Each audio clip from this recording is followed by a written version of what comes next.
Giggity, giggity, giggity goo. My name's D, Project Airwaves. How you doing? My head's in the clouds, as well as all of my equipment. And thankfully, I finally found it all. Quick little update. Sorry for last week. I know we promised everybody a video, and I do apologize. While we were moving, unfortunately, a lot of my recording equipment and my laptop got not lost, but, mishandled. So one box got put here and another box should have been put there, but it's fine. Got it all worked out now. Back on track. D coming at you with another session. Hope you fucking missed me. Did you miss me? I missed me. I missed you too. Alright, let's jump straight into this motherfucking session, because this particular session is more personal. I mean, all my sessions are personal, but this is more something I don't often tell people, because it tends to give people the wrong impression of me and or my cognitive ability. And so, I don't want people thinking I should be like medicated or any type of mental institution. But what can I say? I'm beautiful, I'm awesome, I'm amazing, and I happen to have multiple voices in my head. So you know exactly where we're starting off today. 0 to 100 real motherfucking quick. So I have voices in my head, and I know when people say that, or when people tend to hear that, they have this kind of knee-jerk reaction. Oh shit, maybe you should be institutionalized, maybe you should be in a straitjacket with padded walls and shit like that. And I'm here to say that doesn't go for everybody. 9 times out of 10, a lot of us actually have quote-unquote voices and or feelings, multiple feelings that just kind of flutter about within our brain and our bodies on a day-to-day existence. And so for me, I've been comfortable with this part of myself. I've been raised, let me give you a little backstory, just a quick little tidbit. I've been raised to be very accepting of myself. It's not necessarily others, and that's not to say I'm a bigot or anything like that, but the main focus when I was growing up was to be accepting of myself. Others are going to judge you however they're going to judge you. They're going to label you however they're going to label you. They're going to talk shit. They're going to try and put you down. They're going to have things to say, to oppose anything you may present. But at the end of the day, can you sleep with yourself? Can you live with yourself? So a lot of my life has been about self-acceptance and personal growth. And so when I was very young, I haven't had any like major traumatic experiences or anything, thank God. I wasn't abused or anything like that. I would like to actually consider my upbringing fairly quote unquote normal, but there are internal struggles in one's self that caused them to, I guess you could say, split. Whereas you may need a part of you for this particular situation, and you may not need that part for that particular situation. It's still there. You are still you. However, you just kind of tap into different sides of you depending on the situation and the circumstances. And with a lot of the interactions I've had with people, I'm a very spiritual person. I have said that before, but for anybody who's new, I'm a very spiritual person. I do believe in God. I am a Christian. However, I'm not one of those, you're going straight to hell because you don't do X, Y, Z. I'm not that type of dude. It's more of my personal faith, my personal belief. Whatever you decide to believe, hey, more power to you. Now, on that note, it's for a lot of the things, I guess you could say, that are potentially wrong with me, because I mean, nobody's perfect. We all got something wrong with us. I don't see a lot of the issues, if you can really call them issues. I don't see those as negatives. I see those as positive. They're there to help me survive. It's like being a human. Before we had all of these wonderful inventions and creations, such as cars and money and houses and all of that day-to-day safety, livelihoodiness we deal with every day. We, according to scientists and historians, we're just living out off the land and yada da yada. So with that, you have to consider like what went through their mind. You know what I mean? Like before we had the English language, or any language really, any type of writings or anything like that, how did people communicate? How did they feel? What were they thinking? Because I highly doubt the average man woke up and was like, ugh, need food, ugh, kill animal, eat animal, ugh, find wife, mate. I highly doubt they did that. Yes, do we think more complex now than we once did? Of course. I believe that the human consciousness and the human mind is always evolving and adapting, regardless if anything's happening around it. That's just how we're built. However, I just like to think about stuff like that, like what went through these people's minds, because before me and you were here, our ancestors and forefathers and foremothers came before us, and they had to lay the groundwork for us to be here today. And I do believe a lot of that stuff is passed down genetically. When you mate, you're taking two separate people and or entities and forcing them into one, and then allowing that entity not only to develop its each individual sides, but its own personal side to figure out who it is. So that's how I think of my own upbringing, my own life experience. I have pieces of my mother, pieces of my father. I try and merge the two somewhere along the way to find out who I am, and then based off of that, I develop me further to become my own individual. And then if I have children, pass that down to them. So with me, the voices, the feelings, the characters in my head, we're all a part of one. We are all me. Okay, I don't have a, what's it called, dissociative identity disorder. I don't have that where, I'll just like shut down for a minute and somebody else takes over or anything like that. It's not necessarily like that. A lot of my transitions are very smooth. You don't even know what's going on. I'm not going to tell you because, like I said, that tends to make people a little uncomfortable unless they know you. Like my friends who know me, they'll never be like, I was talking to D and he just switched on me. And no, it's nothing like that. It just depends on the situation. I like to be a little covert with my personalities, with my individuality. And I think that goes for a lot of us. I think a lot of people inherently have a type of duality about them where they have, like, okay, think of it like this. You have yourself, the way you think and all that stuff. And then depending on the situation and circumstance, some people will call it a conscience. Some people will say an angel on your shoulder and devil on the other shoulder, and they're both in your mind trying to talk you into. Really, if you get deep enough, yes, there is some spiritual aspect to it. Don't get it twisted. There's always some type of spiritual aspect to everything we do in this life. However, that's also just a voice, just multiple voices in your head, weighing out your potential decisions. And a lot of times I tell people there's no such thing as right and wrong. Now, there's your moral compass. Yes, you should not kill puppies. You should not leave your child in the car when it's 150 degrees outside with no AC. Moral compass, you know what I mean? And I know there's extreme, I'm sorry.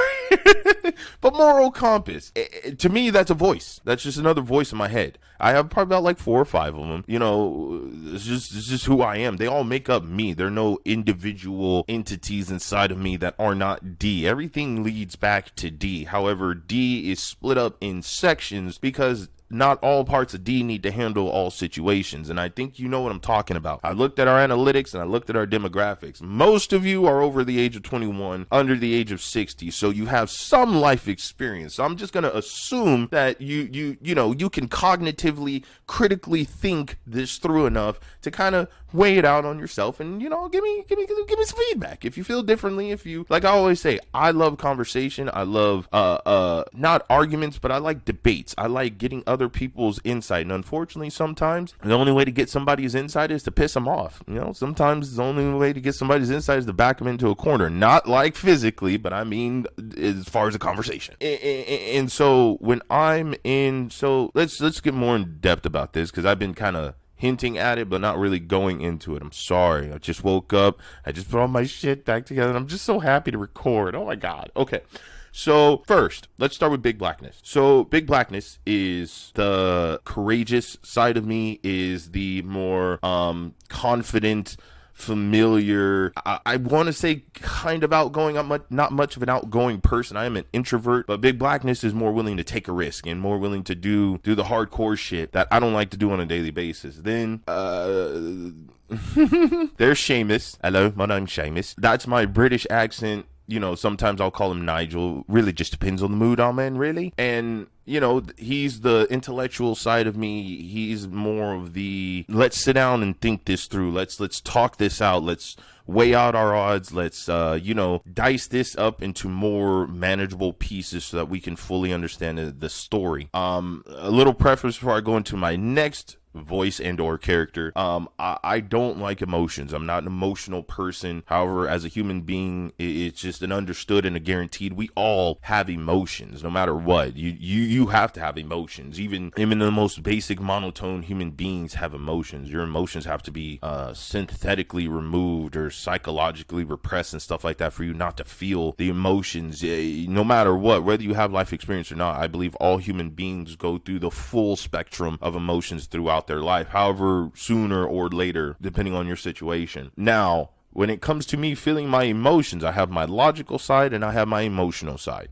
9 times out of 10, I'm going with my logical side because my emotions have tended to cause more trouble than they're worth. And, you know, like I said, that's just my life experience. You have some people that are completely driven by their emotions and it's done nothing but good for them. And I get that, you know.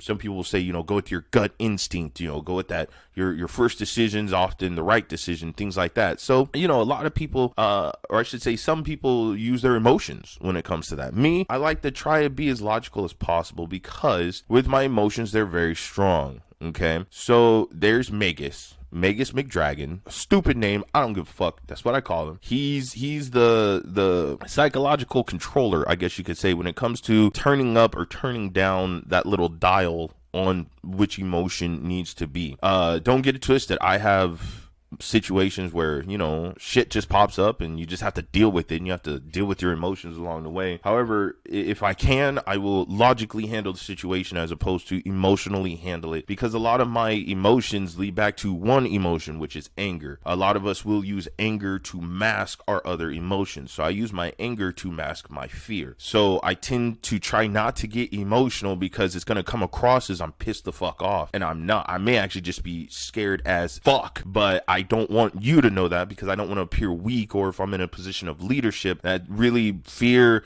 and self-doubt and self-hatred and all of that stuff have no room in my particular office, especially when I'm in a role of leadership. So Megas kind of regulates and delegates. Okay, you know, am I in a fight? Yes. If I'm in a fight, okay, we're going full rage mode, just pure emotions. There's going to be some logic. Obviously, you have to have a strategy. But if I'm in an argument with my girlfriend, dial the emotions way down. Way down. About to get ASMR on your ass. Way down. Because it causes problems. You know what I mean?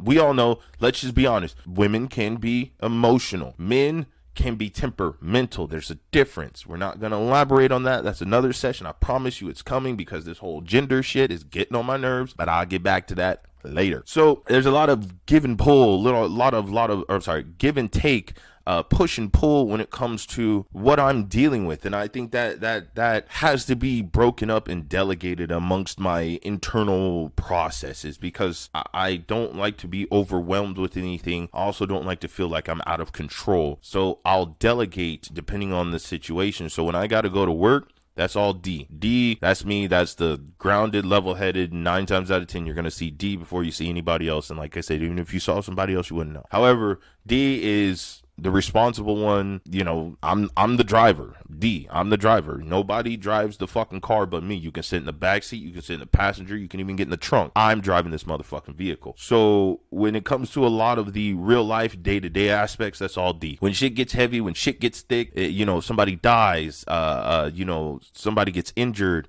my parents have an issue, my brother has an issue, my niece, nephews, I have little brothers on the other side of the family, we don't talk to them. You know, I have cousins and everything, people that will come to me for advice or insight, you know, just from my own personal life experience, because like I like to tell people, I'm an open book. However, I'm not an audio book. You need to ask the question and then I will find the answer for you. I'm not just going to sit here and blather on about my life. I like to talk about what people are interested in hearing, because I am full of a lot of useless information that nobody wants to know. So that's okay. Getting back to the voices, it's kind of hard to put into words because, like I said, I don't want there to be a misunderstanding or miscommunication when it comes to understanding that people have multiple personalities. People have shifting personalities. You know, our lives are like sand. You know, we're just constantly flowing and moving, lifting, falling. We're just shifting sands, you know, sands in the ocean. Just the tide comes in, sand's there, tide goes out, it's no longer there, gets moved somewhere else. And that's just how I think of life in the various situations we could get into, because life is not dictated by any one thing or another. Yes, some of us may have more advantages than others depending on the situation and our circumstances, but it's all life. It's all about experience. And for me, I don't want to not be able to understand or embrace a particular experience because I mentally just couldn't handle the load. I like to think that I can just about handle anything mentally if you just give me enough time to process it, to sprinkle some logic on the situation, take my emotions out of it, and then just kind of dissect it and look through it thoroughly, replay it in my mind, pick out the points where I could have done better, pick out the points where I should have done something where I didn't. All of these things happen. So in my mind, if I'm trying to handle all of this, I need to cut it into pieces. And so with my personality, my emotions being so raw and so strong, I have to dice up, my own personality so I can be like, okay, hey, big blackness, we don't need you right now. Just go over there, sit in a corner. My emotions, I don't give them characteristics or necessary personalities, because I feel those are natural. You don't need to turn something into anything it's not. My anger, my anxiety, I tend to be really anxious depending, if I gotta meet somebody new for the first time. I get really super duper anxious. If I have to speak in front of people, super duper anxious. Even before COVID, I have depression, something all of us, I would like to think, struggle with at some point or another. My depression, sometimes, bro, I feel you are in full control today, but I need you to fucking chill out for just a second, because I got to handle this situation. And for me, I don't feel like I need to be medicated. I've been doing very good for what it's worth. I'm 32. I've made it through life thus far. For me, I don't think medicine or anything like that is the fix, because you shouldn't have to fix yourself. If you're broken, then figure out how you're broken and learn to live with that brokenness, because I guarantee any experience you have, be it good, bad, ugly, and different, can empower somebody else, whether it be younger, older, your same age. I don't give a shit. I have said things to people who are older than me that has blown their fucking mind, and in my mind, I'm just like, isn't this like common sense? Shouldn't this be normal for you? But it's not. So I guarantee all of us as individuals are special. From the richest person to the poorest person, you are special. You are an individual. Your life, no matter how much similar it's been to somebody else's, no matter how much somebody else has told you, oh, you're just like so-and-so, you do the same thing, you are an individual. You are special. So in my mind, if I have multiple personalities, that adds to my uniqueness. That's not something that needs to be cured. I don't have demonic voices roaming around in my head telling me to hurt myself or other people. It's my personalities don't do that. Everything leads back to D. D is in control. If the situation is not optimized for my success, then we have a problem. I've never had my personalities tell me to just, we've never sat down and talked and be like, oh yeah, I'm gonna go, you do a shooty bang bang. No. Those aren't the voices I'm talking about. This is me. I've just kind of broken my mind up into different pieces, almost think of like an office building. Each department is sectioned off. So even though you walk in and it looks like just one big ass floor, there's different departments in there and different people that do different things. Not everybody does the same thing. So that's kind of how my mind is. It's broken up into little sections so that I can better handle whatever situation may be thrown my way at that particular time. I do have I've never been diagnosed. I'm going to tell you this straight up. A lot this is probably bad, but I don't give a shit. A lot of the stuff I like to say about myself, I haven't been medically diagnosed with anything. I haven't gone to the doctor. I've never gone to a psychologist or a therapist or anything like that. Like I said, my life has been fairly quote unquote normal and just fine. Thankfully, by the good grace of God, that I haven't had any real traumatic experiences like that to where I would need to utilize those services. Not saying they're not useful. They're useful to everybody and anybody. If you feel you need it, you go talk to somebody. You get that shit off your chest. You get that shit out of your brain so that way you can better yourself. But I don't feel like I need to take any type of medication. I've been told I have ADD, I have ADHD, I have whatever, bipolar and this and that. Okay, cool. Now that's you telling me that you feel there's something potentially wrong with me that should need to be fixed. In my mind, I'm going to take that, I'm going to pass it off to Seamus or Nigel, depending on which one's in the building at the time, and we're going to dissect this shit. We're going to, okay, let's apply this to ourselves. Is this good or bad? How is this going to develop in the future? I have short term, I have long term. I have an issue with forgetting.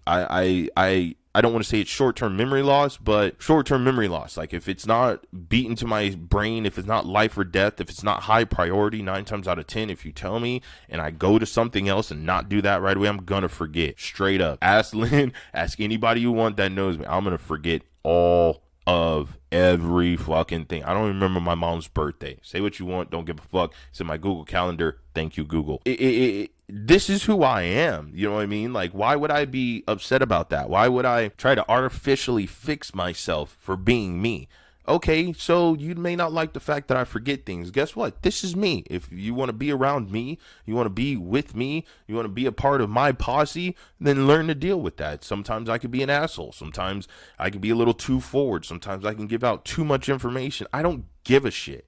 This is who I am. This is what I do. Like I said, I'm 32 years old. And I'm not in prison. I'm not in a straitjacket with a padded cell. I don't have people knocking on my door with guns and pitchforks. I would like to think I've done pretty good for my life thus far. Not to mention, we now have a podcast, and you guys are listening. You're here. So that's telling me that there's nothing wrong with me, but I need to accept who the fuck I am, accept how the fuck I do things, and just go ahead and do the motherfucking thing. 2-3 years ago, if you would have asked me to sit down and do this, I would be like, no. And the person who would have told you no was probably Big Blackness, because he definitely doesn't like being in front of people. But then there's Xerxes. Xerxes is kind of my pride, I guess you could say. Xerxes is, I don't want to say bad, because I don't believe there are a lot of people are inherently bad or anything, but Xerxes is kind of like my Dr. Jekyll, Mr. Hyde. If I need to just go ape shit, if I need to go ham, Xerxes is coming out, and you'll know. You'll know. Like, a lot of people, you know, they pull the Hulk. They're like, you don't make me angry. You wouldn't like me when I'm angry. I'm the same way. If I'm raging, because anger, like I said, is my go-to emotion 9 times out of 10. If I'm super scared, if I'm super frightened, if I'm upset, anything like that, rage. It's like a Super Saiyan going in the Kaioken, going in the God mode. All of this energy is just spilling out all over the place, and nobody knows what the fuck to do with it. That's Xerxes for me, and Xerxes doesn't come out. He just doesn't. He's locked in a cage under a tight little lock and key, and we just bury him in the ground. However, you know, sometimes things that are buried come back up. Boof! You learn to deal with it. I guess what I'm trying to get at is accept who the fuck you are. You know what I mean? Like, I'm weird. I know I'm fucking weird. I'm so happy I'm weird, because I see the way people are acting. I see the shit people do. And if that's normal, like this TikTok shit, Facebook, Twitter, Instagram, don't get it twisted. You're going to see Project Airwaves all over that stuff. But I'm not about this negative counter culture, cancel culture. Oh, you're toxic for this, and you can't say that, and you can't think this. No, I don't agree with any of that. I believe if you have an open forum, then fucking talk. Yes, some people are not going to like the way you talk. They're not going to like what you say. They're not going to like how you think. They're not going to like how you dress. They don't like how you look. They don't like how you cough. They don't like how you combed your fucking beard, how you combed your hair, how you shaved your face. They're not going to like how you shaved your legs or your armpits. They're always going to find something fucking wrong with you. Who gives a fucking shit? Be you. Be who the fuck you are. Be your amazing individual self. I say this all the time because I feel like we're losing our individuality because we're being told how to think and how to feel, and it's like we're Alaskan Huskies tied up to the fucking see, I used to know these terminologies, I don't now, but tied up to the harness and attached to the driver, and you know, somebody's just behind us whipping a whip yelling mush, and none of us are being like, okay, well, I want to go this way and I want to go that way. But no, don't break away from the norm. Don't go against the grain, because it's going to cause problems, and people are going to talk about you, and they're going to look at you funny, and they're going to try and hurt your feelings. I don't give a shit. I just don't. I don't give a fuck. I'm not a bad person. I haven't done anything in my life that I need to be regretful of. I've done things I wish I could have, made better decisions, but all of us have. That's just life, my dude, my lady. It's just how we go. With the voices in my head, they help me get through my day-to-day routine. If I'm tired and I just don't want to fucking do anything, and I just want to sit down and veg like I want to do right fucking now, we can't do that. D's in control. D's gonna handle the business. D's gonna take care of the responsibilities. Big Blackness, look, we might need to go to the watering hole. We might need to get some some poop poop, and to put this into there. Go ahead and handle that, bro. Like, girl just came home. Hey, put on Big Blackness. Time to turn on the love music and get it in. Nigel and Seamus, we like to sit down and just think. We like to talk about stuff. And when I switch over to Nigel or Seamus, I get a different accent. And that's just because I like it. It's just fun. People don't understand it. I don't give a shit. It's fun. It's what I like to do. And so, the transitions are very instantaneous. It's because I'm not switching over to become a different person. I'm just tapping into a different part of myself that needs to take priority at that particular time. I know I know I didn't go super in depth in I hope I did something for somebody. But once again, sorry for the wait, sorry for the hold. I know I'm going all over the place and I sound super manic. I'm just so happy I finally found all the equipment. I'm glad we can get back into recording. I felt so bad when I had to tell Lynn that not only did we not upload the week before, 2 weeks ago, but we didn't upload last week either. And I hated that because I love giving you guys content and I like putting myself out there to see how people are going to fill me out. And like I said, I've looked at the analytics. I've seen apparently you guys like these sessions, so I'm going to keep pumping them out and I'm going to keep giving you who the fuck I am. I'm going to be me, all the various parts of me. If you want to know who you're talking to, just ask. I'll gladly tell you. 9 times out of 10, though, you're talking to D. And you won't notice if anybody else is in control, and that's perfectly okay. That's perfectly fine. I don't know where we're going with it. Oh. All right. This is D. Project Airwaves. I'm signing out. I'll catch y'all in the next session. Love, peace, and chicken grease. God bless.